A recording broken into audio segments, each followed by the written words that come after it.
Good morning, a very good morning to all of you. Welcome back to the E-Pathshala of Sadhguru Gadge Maharaj College, Karad, an autonomous college. This is Dr. Girish Kalyan Shetty, Associate Professor in the Department of English, SGM College, Karad, an autonomous college.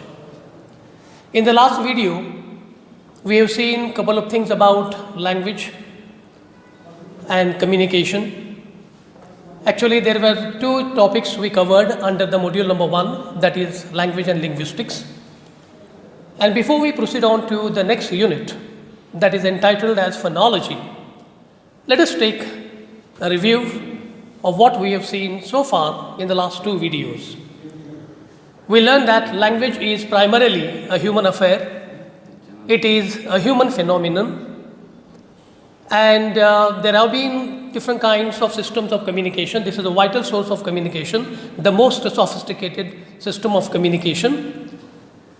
And language is an activity that comprises of 4 skills: the skill of listening, the skill of speaking, the skill of reading, and the skill of writing. So these 4 skills, LSRW, listening, speaking, reading, and writing. So these are the 4 skills we have seen in the last couple of videos. And after that, we moved on to understand the differences between animal communication and human language. And we had seen a couple of important things that differentiate the animal communication from the human language. The notion of displacement, arbitrariness, redundancy, creativity, culture transmission. So all these things that mark the differences between the animal communication and human language. So in today's context, in this unit, that is phonology, we are going to understand certain things about the sounds. But before we undertake a systematic study of sounds under phonology and phonetics, it is important to understand certain things about linguistics.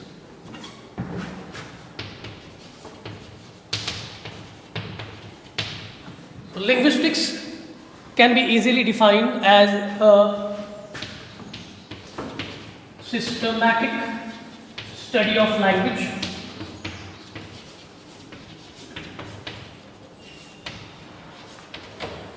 This is the most celebrated definition of linguistics. Linguistics as a branch has been developed late in the 19th century, and there have been so many grammarians, linguists, semanticians, pragmaticians who have radically contributed to the proliferation of linguistics as a branch, and this is the particular discipline that undertakes a systematic study of language. So we need to understand certain things about this definition. It is a systematic study of language. There are two things we need to emphasize on. The first one, systematic, and the second one, it is language. What do we mean by a systematic study? So, a study that encompasses all those systematic procedures of science, we can say that it is a systematic study.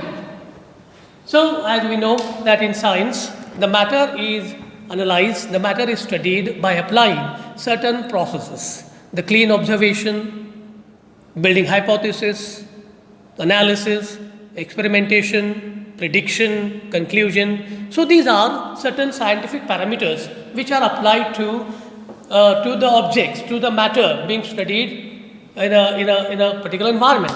Likewise, so a systematic study is the study that encompasses, that is attributed of a system that is marked by a clean observation, interpretation, building hypothesis, analysis, experimentation, prediction, and conclusion. So when we apply these parameters to the notion of language, we can say that the language is studied systematically. In other words, we can say that a language is studied by applying all these scientific parameters, by clean observation, analysis, experimentation, prediction, and conclusion. So, a systematic study of language, what we mean by language. So, the question comes to our mind, what does language comprise of? Language is an abstract notion, and when we are going to study certain things which are abstract in nature, naturally there are going to be some questions. There are going to be some kind of confusion. There are going to be some kinds of doubts. So, when we think about language, many things come to our mind. As we have studied in the last couple of videos, that language is primarily human. We have seen certain characteristics of language, such as language is primarily human, language is speech, language is vocal, language is arbitrary, language is culture transmitting and culture preserving agency, language is always in a state of flux, language is a sign system. So, all of these characteristics give to our mind certain sense of understanding about the language. So, when we start thinking about the language, many things come to our mind. What exactly it is meant by a systematic study of language or a scientific study of language? Okay, we can apply all the systematic and scientific parameters in studying the language. But unless we know what does language comprise of, we cannot undertake any of the components, any of the attributes of language systematically for study. So, it is important to make the things clear to our mind that language, what does language comprise of? What does language is attributed of? So, attributes of language. So, when we think about the language, things come to our mind such as sounds, words, meaning, context, communication.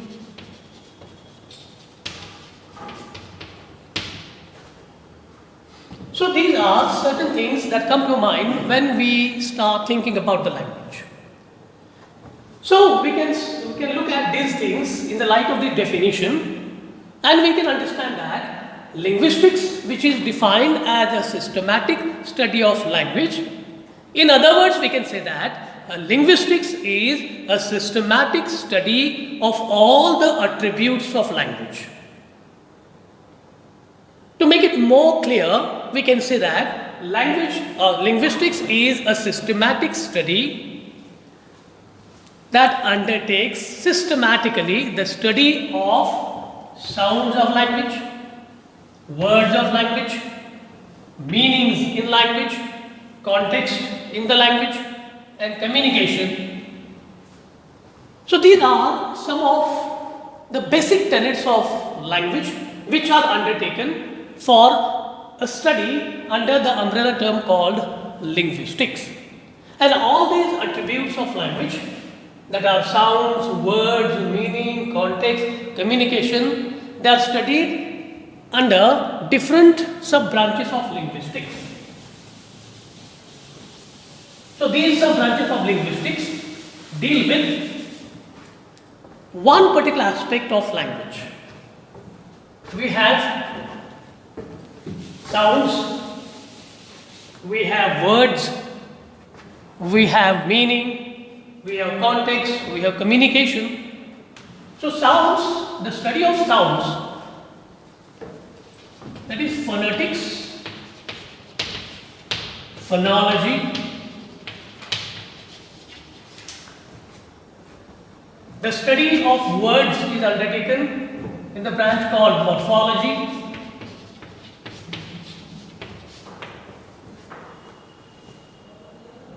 the study of meaning is undertaken in the discipline called semantics. The study of context and communication, they are undertaken in the study called pragmatics. The study of structures in the language is another attribute of language, is also considered in linguistics. It is considered under the discipline called syntax. So, these are the branches that deal with one specific attribute of language. We have two sub-branches that study the sounds in a language, phonetics and phonology. The study of words is undertaken in morphology. The study of meaning is undertaken in semantics. The study of context and communication are undertaken in the study of in pragmatics, and the structures are studied in the discipline called syntax. So these are what we can say are the sub-branches of linguistics. Let us concentrate on these two.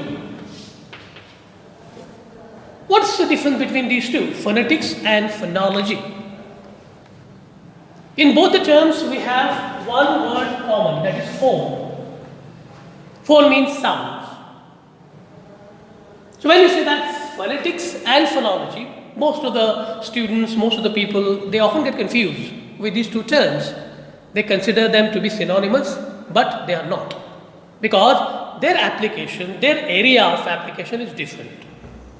What does phonetics deal with and what does phonology deal with? Though they have certain common paraphernalia, they have certain common things considered, but they radically differ from each other. For instance, concentrate on phonetics. So phonetics, when you look at the term phonetics, it is made up of two terms, phone plus TICS. Phone usually means sound, and TICS is a system of study. A systematic study of sounds is what we can say is a phonetics. So in phonetics, basically there are three things that are considered. There are three dimensions of this study. One, it is production. Second, transmission. And reception. So these are the three dimensions of sounds that are considered in phonetics. We say that language is primarily speech. It means that we speak. In other words, we can say that we make sounds, we produce sounds. So the various processes that undertake in the production of sounds, they are considered in the first dimension called production. How the sounds are produced in the language, how the consonants are produced in the language, how the vowels are produced in the language, how the diphthongs are produced in the language, what are the various organs involved in the production of these sounds, what are the various systems involved in the production of these sounds. So all of these scientific things are considered, biological things are considered in the first dimension of the study of phonetics called production. It is called articulatory phonetics. Articulatory phonetics. So this is the sub-branch of phonetics, and phonetics is the sub-branch of linguistics. Just a moment ago, I just mentioned that linguistics is an umbrella term, and there are n number of different branches, sub-branches that undertake one specific object, one specific attribute of language. So in that context, we can say that phonetics that deals with the study of the sounds, a systematic study of sounds in three dimensions: the production, the transmission and reception. And these three different dimensions of the sounds, they are undertaken in the respective sub-branches of phonetics. The first being articulatory phonetics. Articulation means the process of articulation. How do we articulate? In the last video, I did give you a reference of the systems involved in the production of sounds. Three systems are involved in the production of sounds: the respiratory system, the phonatory system and the articulatory system. The respiratory system So all these things we are going to understand in some more detail in our next unit. But for the time being, it is important to understand certain basic things about these systems. So three systems are involved in the production of sounds: the respiratory system, the phonatory system, and the articulatory system. The respiratory system comprises of or consists of the pair of lungs, the muscles of the chest, various muscles in the chest, and the windpipe. The second system called the phonatory system. This phonatory system consists of the vocal cords, which are made up of the flexible tissues, and they contract, they get released when the air passes through the windpipe. So the respiratory system comprising of the pair of lungs, the muscles of the chest, and the windpipe. The phonatory system comprises of the vocal cords, the glottis, the space between the vocal cords. These are all technical terms we are going to understand as we move on to the next unit.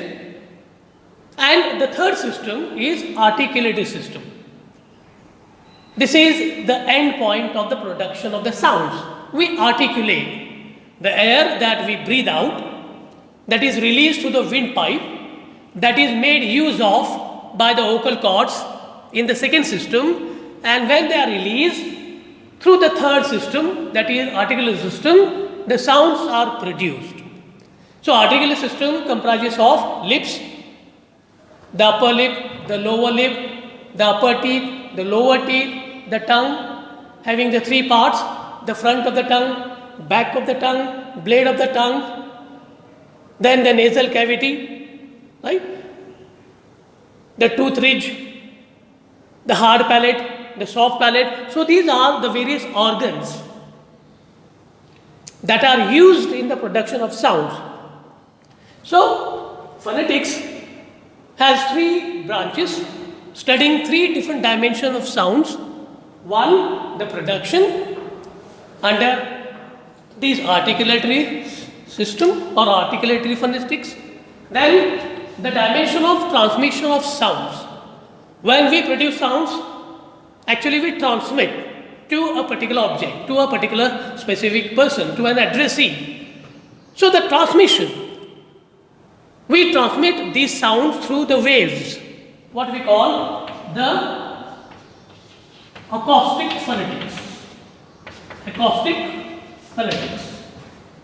This phonetics, acoustic phonetics, deals with the transmission of the sound signals from the speaker to the listener. The speaker encodes the messages, he produces the sounds, he transmits the sounds through the waves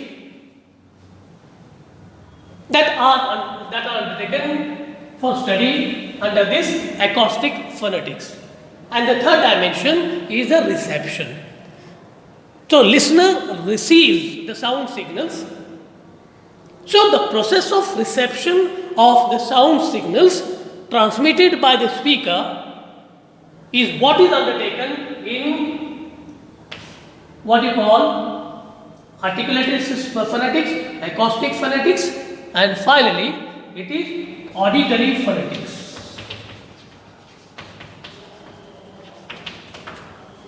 So these are the three important sub-branches of phonetics that deal with the three different dimensions of sounds. Articulatory phonetics deals with the production of sounds. Acoustic phonetics deals with the transmission of the sound signals from the sender to the receiver, from the speaker to the listener, addresser from addresser to the addressee, whereas the auditory phonetics deals with the reception of the sound signals transmitted by the speaker.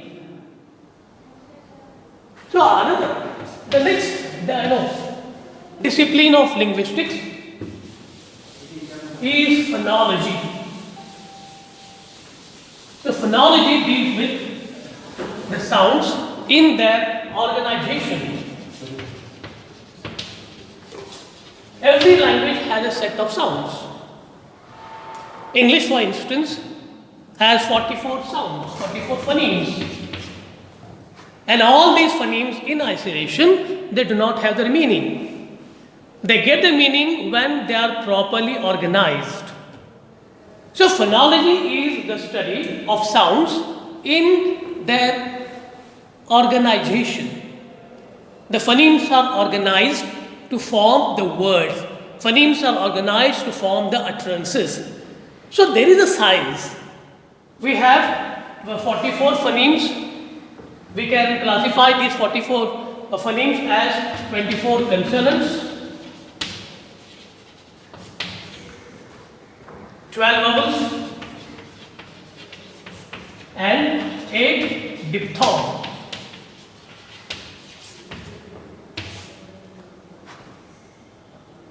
So these 44 sounds we can classify as consonants, vowels, and diphthongs.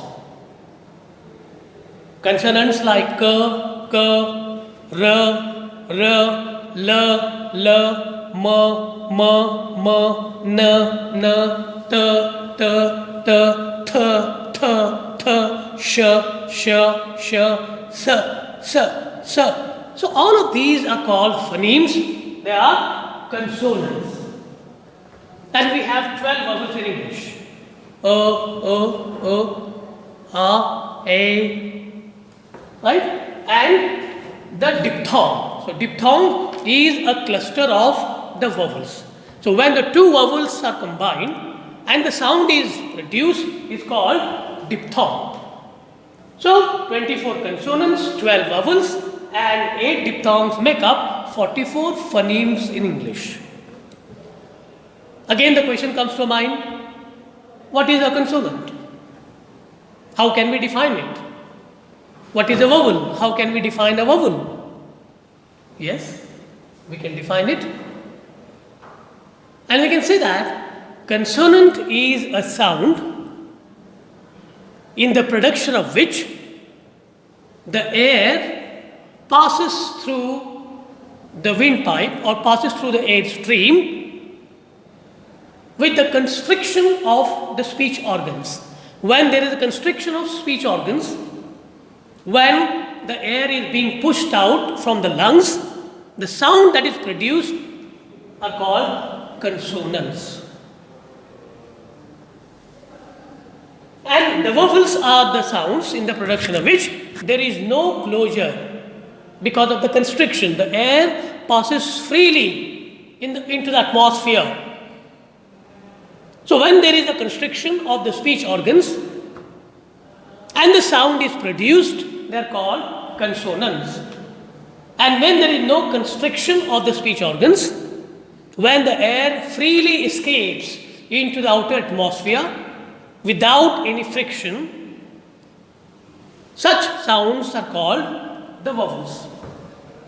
So we are going to have a detailed study of all these sounds in the next segment. So I'm just trying to make you understand the differences between phonetics and phonology.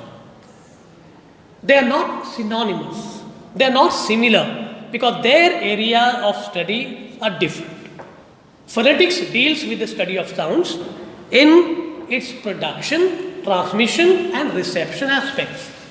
Whereas phonology deals with the production of sound. Not only it doesn't deal with the production of sound, it deals with the organization. How the phonemes are organized, how the sounds are organized to make meaningful utterances, to make meaningful words.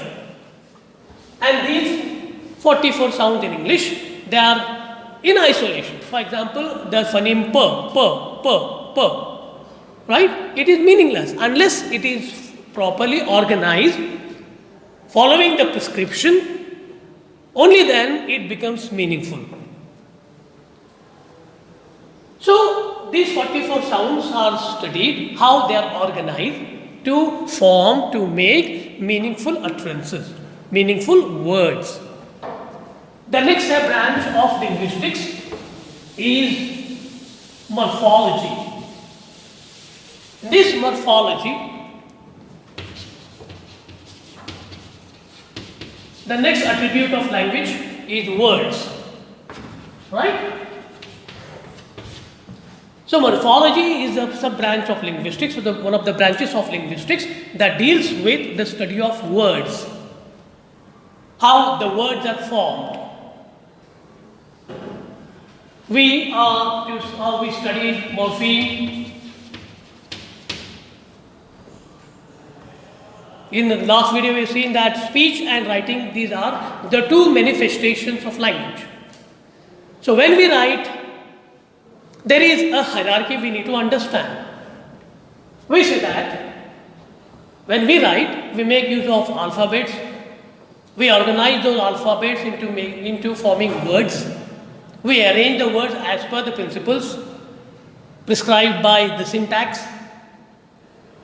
So morpheme, we can say that it is the smallest meaningful unit in the written language.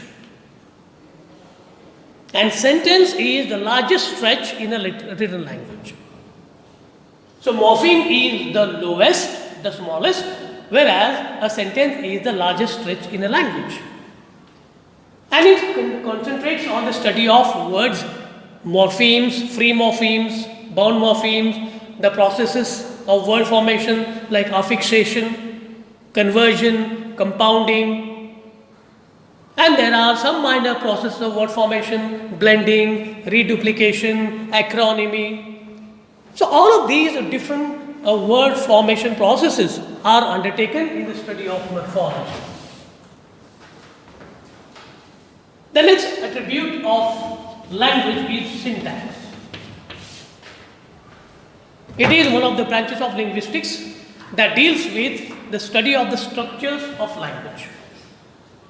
In the written language, the words are employed, the cluster of words are organized to make meaningful sentences. And to make meaningful sentences, we require a structure.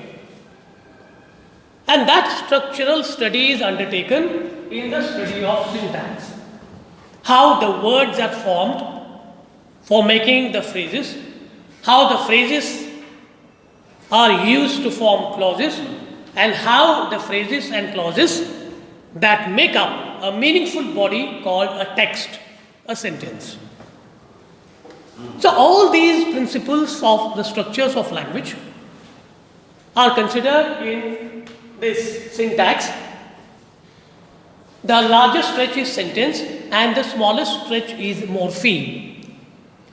So when we get from higher to lower, we can say that it is the sentence.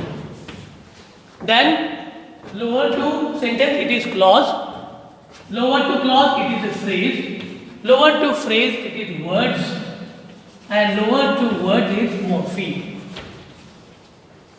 This is the hierarchy that is considered in the study of syntax. How the morphemes are formed or organized to form words, how the words are formed to make phrases, how the phrases are used to make clauses, and how the clauses and phrases make up the body of a text or a sentence. So all of these attributes are considered in the study of syntax. The next attribute of linguistics or language is meaning. And this is the end point of language communication. We use language to express, we use language to share, we use language to interact, but ultimate end of language is communication, and that is the transmission of the meaning. So the meaning aspect of language is considered in the branch called semantics. Up till the end of the 19th century or even in the first decade of the 20th century, the notion of meaning was never thought of for the study of linguistics. It all began in 1894. This is the particular year that had channelized the curiosity among the grammarians, among the linguists, to look at the meaning aspect of language. So from 1894 onwards, in the 20th century, even in the first 2 decades of the 20th century, we can say that the study of meaning has been taken radically. So, ultimate end of language communication is the transference of meaning. So when we are to study the meaning, there are different kinds of meaning that go on changing from the context to context. Geoffrey Lee says that there are 23 definitions of the very word meaning. He says that the word is very difficult to define. What is the meaning of meaning? If we put a question to ourselves, naturally we are left with no answer. But in the book, he has given 23 definitions of the very word meaning and what is mean to mean. And Geoffrey Lee says that there are 7 types of meaning. The word does not have one meaning. There are 7 types of meaning. And all these 7 types of meaning go on changing from context to context. So as we go on to the next unit or next classes, we are going to have a thorough study of semantics as a branch of linguistics. We have these 7 types of meaning are conceptual meaning, connotative meaning, reflective meaning, collocative meaning, stylistic meaning, thematic meaning. So all of these different shades of meaning, they are changing. So they make the communication more effective. If you are not concerned with the understanding about these different types of meaning, obviously we are going to be put in a very different situation. So the aspect of language in terms of sounds, the aspect of language in terms of words, the aspect of language in terms of structure, the aspect of language in terms of meaning, they're all studied differently in different sub-branches of linguistics. And the last branch of linguistics, basic branch of linguistics, is pragmatics. So this is one of the branches of linguistics that deals with the entire aspect of communication. It studies the context, it studies the communication process. So I would say that pragmatics is the study of language communication in totality. It takes into account all the paraphernalia, it takes into account all the attributes of language regarding the speaker and the listener. So when in a given situation, when the communication takes place between the speaker and the listener, between the sender and the receptor, there are many things happen. So when these things happen, all these things are undertaken in pragmatics. So we can say that it is the study of context, it is the study of communication, it is also the study of the mindset of the speaker as well. It is also the study of psychology of the speaker. It also studies of the economy of this. So these are the possible, can say, basic branches of linguistics that attempt to study the different attributes of language, the basic tenets of language. So friends, today we have understood about certain things about linguistics. Linguistics as a systematic study of language. We understood what is meant by a systematic study. And we also learned how a language can be studied or being studied systematically. Then we put on a question to ourselves, what is language? What does language comprise of? And we got the answer through our investigation that language comprises of sounds, words, structures, systems, communication, context, meaning, so on and so forth. So all these ingredients of language, all these attributes of language, they are considered systematically and separately under the different sub-branches of linguistics. So some of the basic disciplines we have covered today, and whatever the things that are described for us, we'll be moving on to the next unit in the next video. So thank you very much for listening to this presentation. I hope you must have really enjoyed it. You must have really understood whatever I have just shared with you, right? So thank you very much.